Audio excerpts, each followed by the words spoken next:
Check, check.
Good morning.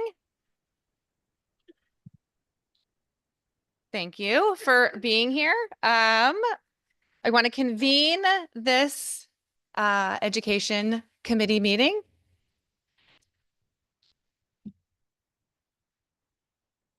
We'll get at this agenda.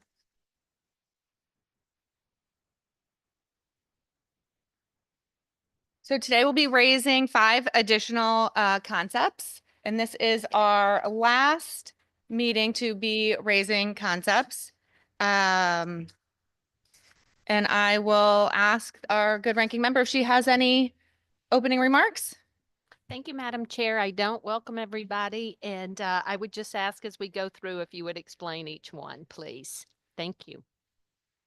You got it. Thank you very much. And again, these are just high-level concepts open for continued discussion about things that I think are deeply impacting our children and students in schools in the state. So the first concept to be raised is an act concerning disconnected youth. This has been a topic for multiple years across the state. It's estimated we have 119,000 students across the state who are disconnected from school or employment.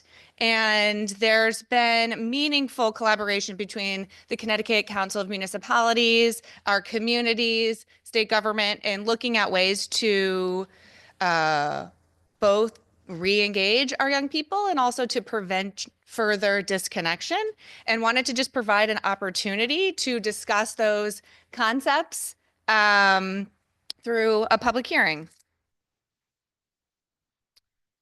Do you think this would be amenable for a voice vote?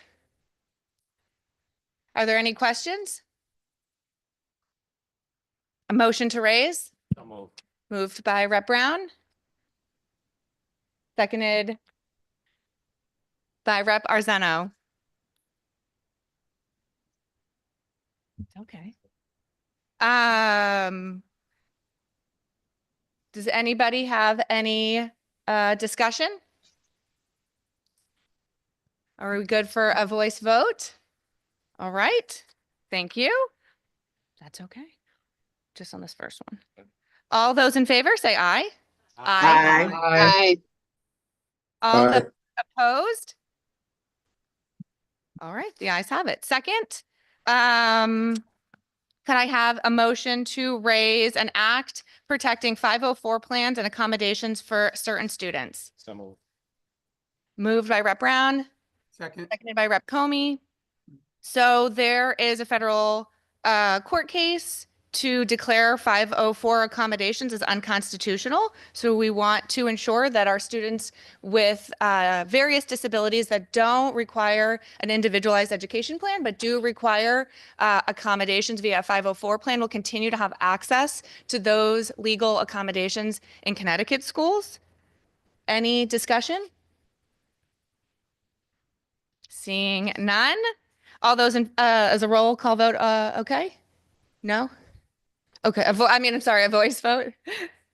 Okay, thank you. All those in favor say aye. Aye. Aye. All those opposed? All right, great, the ayes have it. Number 3, an act concerning the transparency of multilingual learners. This, could I have a motion to raise? So moved. So moved. Moved by Senator McCrory. Seconded by Senator Kushner. Thank you. Again, this is just a concept, but multilingual learners is a growing population of our students. And actually, the State Department of Education does already collect quite a bit of data around this population. And so this would just require some of that data and those reports to be published on EdSite, which it currently is not, so that we have better access to the information surrounding those students, how they're performing, the types of programs that they're in, the types of programs that are successful, so we can make more informed policy going forward. Any discussion? Voice vote? Great. All those in favor, please say aye. Aye. All opposed? Great, the ayes have it. Number 4, an act concerning free tuition for aspiring educators and educator preparation programs offered by the Connecticut State Colleges and Universities. So again, this is just a concept to explore ways we can better incentivize more aspiring educators in Connecticut to enter the profession and stay in the profession. The idea is that if aspiring educators took advantage of a program like this, they would then be required, as is the case in many other states, to practice in as a teacher in our schools for 5 years or so. And again, this is all up for further discussion. It's a pretty small population. We have roughly only about 1,000 aspiring educators every year. And we know we have a teacher shortage crisis where every year more teachers are retiring than graduating from our aspiring educator programs. So again, this is just a concept to discuss other pathways to incentivize people to become teachers and to lower the cost burden of being a teacher. Is there discussion?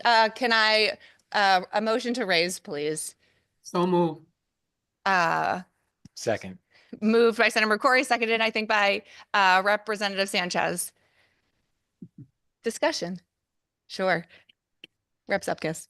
Thank you, Madam Chair. Madam Chair, I do understand these are concepts at a high level. Are there programs that already exist for teachers? There are certainly programs that exist for teachers, but nothing like this in Connecticut. Senator McCrory. Great question. Yes, we do have a couple of programs like this for aspiring teachers. They've only been a couple of years. This idea, this concept, we're looking to expand this program throughout the state of Connecticut and not just in certain little school districts. And not only that, we're having discussions about actually providing opportunities for anyone to come into the field of education, see if we can find resources to help support any one of our young people from the state of Connecticut who probably went, I mean, again, it's a concept, but the idea is you went to school in Connecticut for 4 years and you want to become an educator. We're going to look at ways to find resources to make that palatable for you if you commit to doing a certain number of years working in the state of Connecticut as an educator. Again, part of this already started. We're looking to expand that part, but also try to find resources to expand it for all teachers, because again, we have a huge teacher shortage in the state of Connecticut, especially in the area of special education and science and technology and language. So this is just a concept. We're not sure we're going to get everything the first time around, but is our nose under the tent to get started in the right direction. Thank you, Senator McCrory, and I agree with you for sure that we do need more teachers, and how can we incentivize them? As I had a discussion with the chair, free is a little troubling for me. I don't think anything is free in this world. Someone has to pay for it. And I do believe that people taking advantage of certain programs need a little skin in the game. Because we can all go through free things and then in the end, what matters? So we could leave. So, however, I completely agree with you. I am open to looking at this, but with the word free in there, today I am going to be a no. And then I do look forward to a lot of discussion on that. So thank you. No, you're absolutely right. And you know, if I would have caught my good friend who wrote this piece of this act, I probably would have not put that word in as free, because right, nothing. No, I'm not a no, because it's the concept, but I understand, right? There's nothing in this world free. You got everyone who's take a part has to put some skin in the game, whether it's committing to staying and going to a state college, a university, or committing to work in a school district, or committing to do things of that magnitude. You're right. They will have some skin in the game. So I would have left that word out, but that's okay. We can fix it. That's why it's only a concept. I'll just add, a lot of the programs we have for aspiring educators are alternative pathways program, and we don't have many programs to provide financial relief to more traditional pathways for educators. And then just to respond to your skin in the game, I guess I would say in exchange for the tuition, you would owe 5 years, for example, in the teaching profession. And I think that would be the trade-off. And I know we sort of talked about ROTC. My brother's also in the military. He went to the Air Force Academy. He received his education for free, but if he would have left before fulfilling his obligation, he would have had to pay the government back. And I think there would be a similar provision in something like this. But I see also that first, I'm sorry, Rep. Polinsky, I think Senator Berthel's online, and then we'll come to you. Is that all right? Thank you, Madam Chair. Good morning, everyone. I'm sorry I can't be in the room with you today. I've got multiple things going on that require me to use technology to be everywhere. So I would associate my remarks with those made by my good colleague, the House Ranking Representative Zupkis. I think that we need to be very careful when we are offering free for as an incentive. And I know, Senator McCrory, you just said you might not have included that word. I would not have included it even in the concept. I think that we've gone through extraordinary lengths over the almost, I think, 10 or 11 years I've been on this committee to provide incentives and find ways to attract young people, whether they are minority teachers that are looking to work as a minority, people who are minorities looking to work as teachers in Connecticut is what I'm trying to say. We've gone through extraordinary lengths to increase recruitment there. So I'm going to be a no on this today until I see a better definition and a better understanding of what free is and what the cost is for us to do that versus the ultimate return on the investment. I certainly, Representative Leeper, I understand the notion of providing service and then getting something in exchange, and then if you don't provide that service, you have to pay it back. But I want to see a little more meat around this concept, so to speak, before I can support it. Thank you.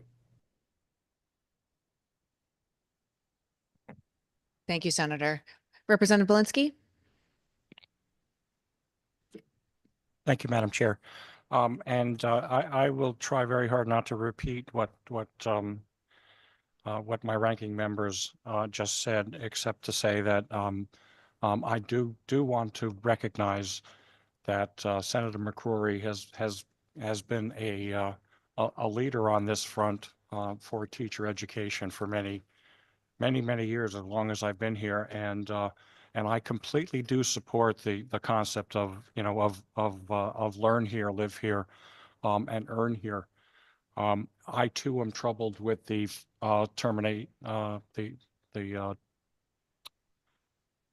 with the classification of it being free. We have had success in other programs where tuition's reimbursed or it's contingent, either through private sector or through public sector, the reimbursement or the subsidization of loans. So I strongly believe that we've done a lot of things to make it a little bit more a little bit less administratively complicated for teachers to become certified here, and none of them have had a great deal of traction. But I would like to see this follow in the realm of facilitation. We've already acted on the portability of certification of teachers from others from other states with similar criteria. We've already streamlined the process of background checking for student teachers, all kinds of things like that. So it's part of a process. I'm going to be no to flag it for the word free, but be completely supportive of everything that we can do to relieve the burden of, administratively becoming a teacher. Thank you very much, Madam Chair.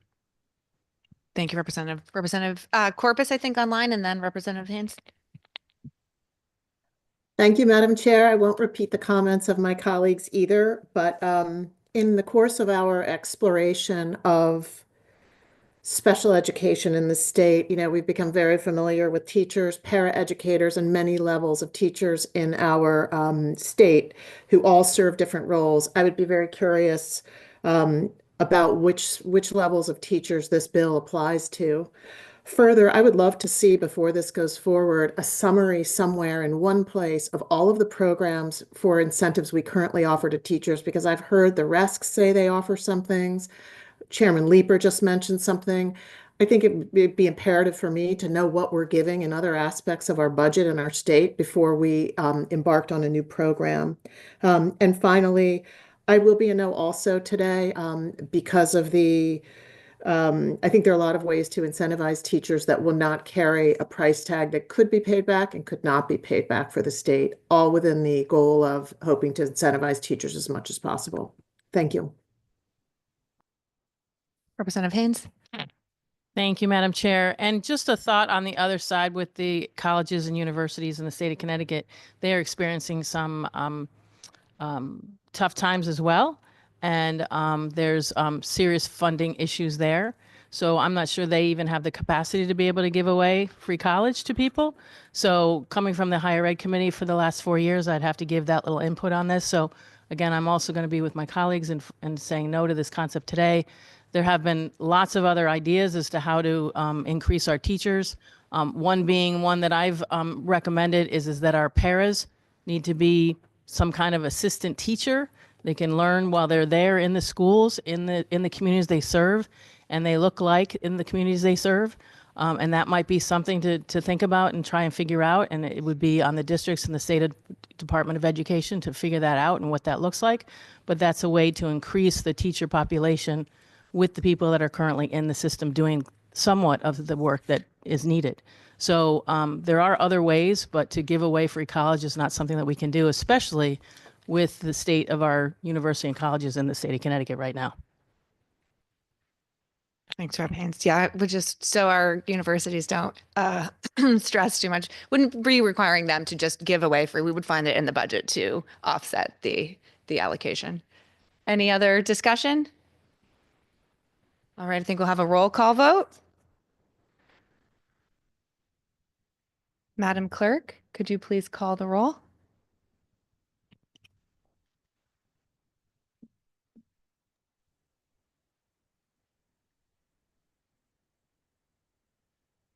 If you're on Zoom, please make sure your camera's on when you give your vote. Representative Leeper, Yes. Senator McCrory, McCoy's a yes. Senator Berthel, Good morning. Senator Berthel votes no. Representative Subkis, Senator Winfield, Representative Brown, Yes. Representative Anderson, No. Representative Arseno, Representative votes yes. Representative Biggins, Rep. Biggins votes yes. Representative Bolinsky, Rep. Polinsky is a no. Representative Candelaria, Candelaria, I say yes. Representative Carney, Representative Carney's a yes. Representative Comey, Representative Constantine, Yes. Representative Corpus, No. Representative Dauphiné, Rep. Dauphiné votes no. Representative DeFronzo, Representative Felipe, Senator Fazio, No. Senator Flexer, Representative Foncelo, No. Representative Jenga, Yes. Representative Gibson, Senator Gatkar Wilcox, Senator Gatkar Wilcox is yes. Representative Gucker, Representative Haynes, No. Representative Howard, Representative Johnson, Representative Johnson votes yes. Representative Kennedy, Kennedy votes yes. Representative Khan, Senator Kushner, Yes. Representative McGee, McGee is yes. Representative Menapes, Yes. Senator Miller, Senator Miller votes yes. Representative Parker, Representative Poulos, Rep. Poulos votes yes. Thank you. Representative Rader, Rader votes yes. Representative Reddington Hughes, Reddington Hughes votes no. Representative Roberts, Representative Roberts votes yes. Representative Representative Emmanuel Sanchez. Representative Robert Sanchez. Representative Robert Sanchez votes yes. Senator Summers. Senator Summers votes no. Representative Smith. Representative Stewart. Representative Stewart votes no. Representative Welander. Representative Howard, I see that you're online. How would you like to vote? Howard votes no. Representative Welander, I see that you're online. How would you like to vote?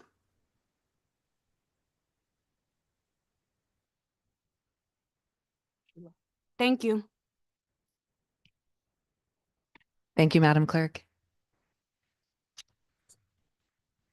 Could I have a motion to raise number 5, an act concerning school district takeovers? Moved by Rep. Gucker, Second. seconded by Representative Brown. In the past, when it's been approved by the State Board of Education to do a takeover of a school district, I think there's evidence they haven't been as successful as probably would be desired. And so just having an opportunity to look at what are the supports and structures that would be needed for such a takeover to be successful in supporting the children in the general school system when a school takeover is deemed necessary. Say something? Do you want to say something? Sure. Here I should say something. So the idea behind this is, we have historically, we have seen the state of Connecticut take over school districts.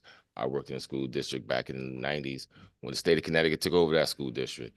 And quite frankly, nothing much has changed. We see recently the state of Connecticut, quote unquote, taking over a school district.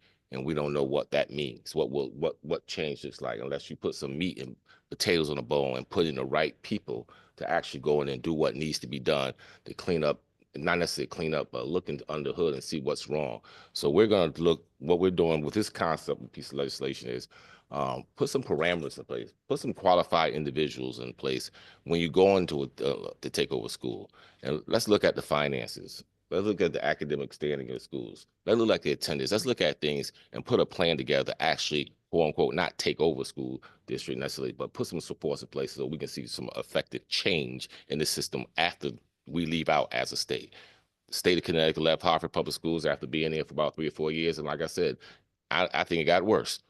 So that's not something we want to see happen in our school districts across the state of Connecticut. And if the state is going to continue to, quote unquote, take over school districts, we should see something when that takeover is complete. So that's the idea behind this concept. So I'll just leave it at that. Thank you. Discussion? Representative Zupkis? Thank you, Madam Chair. And Senator McCrory, I could not agree with you more. I do appreciate this and hope that there is really some teeth in it and that it is a community involvement, as you had said, putting the right people into place. So I'm looking forward to a lot of discussion with this. I want to make sure we don't go down a slippery slope to all school districts, but I do and have been in schools where things really need to be looked at. So I do appreciate it. So I just wanted to say thank you, looking forward to it, and looking forward to working together to come up with something. Senator Haynes? I'm basically going to concur with my ranking member in that I agree as well. Thank you, Senator McCrory. I'm looking forward to maybe in this concept put together some kind of working group that we can actually put together those parameters and take bipartisan input on that. And also obviously from our experts in the education world. So I think that would be great. And I look forward to the work. The representative. Any other discussion? Senator Berthel? Yes, thank you, Madam Chair. I would associate my remarks with those that have already been made. I won't repeat what they've already said. I think this is something that we should be looking at. I do look forward to seeing, again, what the greater details are as to how this will function, because I do think it's important. The example given by the Senate chair was profound with respect to what happened in Hartford after the departure of the the situation there. So look forward to learning more about this and supporting this today. Thank you. Thank you, Senator. Representative Daphne? Thank you, Madam Chair. And while I agree with many of the comments, I still have concerns with an act concerning school district takeovers. And I know there was a few comments made with regard to that, but I have no problem with looking at the efficiencies and what's causing the failure of what's going on in some of the schools. But I do have concerns with that, so I'll be a no today. So thank you. All right, seeing no other comments, Madam Clerk, could you please call the roll? Representative Leeper, Yes? Senator McCrory, Yes. Senator Berthel, Senator Berthel votes yes. Representative Subkis, Senator Winfield, Representative Brown, Yes. Representative Anderson, No. Representative Arseno, Arsena votes yes. Representative Biggins, Representative Biggins votes yes. Representative Belinsky, Alinsky's a yes. Representative Candelaria, Candelaria votes yes. Representative Carney, Representative Carney votes yes. Representative Comey, Yes. Representative Constantine, Yes. Representative Corpus, Yes. Representative Dauphiné, Rep. Dauphiné votes no. Representative DeFranzo, Representative Felipe, Senator Fazio, Yes. Senator Flexer, Representative Foncelo, Yes. Representative Jenga, Yes. Representative Gibson, Senator Gatkar Wilcox, Senator Catacor Wilcox, yes. Representative Gucker, Representative Haynes, Yes. Representative Howard, Howard, yes. Representative Johnson, Representative Johnson votes yes. Representative Kennedy, Kennedy votes yes. Representative Khan, Senator Kushner, Senator Kushner votes yes. Representative McGee, Rep. McGee votes yes. Representative Menapace, Yes. Senator Miller, Senator Miller votes yes. Representative Parker, Representative Poulos, Representative Rader, Poulos votes yes. Representative Rader, Rader votes yes. Representative Reddington Hughes,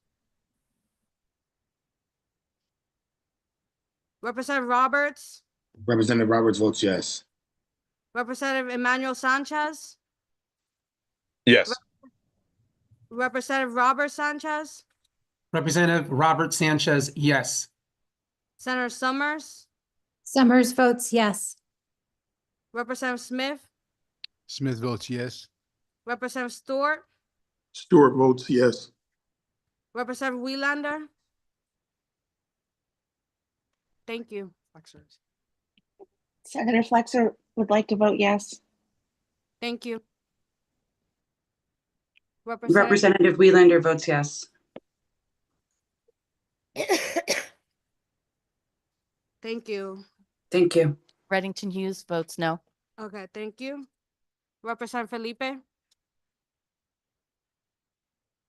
Thank you. Thank you, Madam Clerk.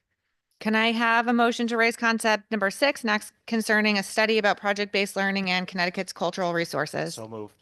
Second. So moved by Rep. Menapace, seconded by Senator McCrory. This is just to study how we could better leverage the cultural resources we have across our state to provide possible curriculum, not curriculum necessarily, but lesson plans for field trips and project-based learning, experiential learning for our young people so that they are out in our communities experiencing the cultural sort of vibrancy we have in our state and studying whether or not we could better facilitate that for our young people. Any discussion? Seeing none, can we do a voice vote? All those in favor, please say aye. Aye. All those opposed, Aye. say nay. Aye. Oh, sorry. All those opposed, please say nay. All right, the ayes have it. I think we are not keeping the votes open. If anybody's online who missed any of the roll call votes, can we give one moment? No? Okay. Madam Chair, were there 2 roll call votes? Yes. Then I missed one and I'd like to vote yes on item number 4. Thank you, Senator. Thank you. Representative Welander would also like to vote yes on number 4. I apologize, my phone disconnected. Thank you, Representative. All right, so that concludes this meeting. Do I need a motion to adjourn? So move. Seconded? All right. Thank you.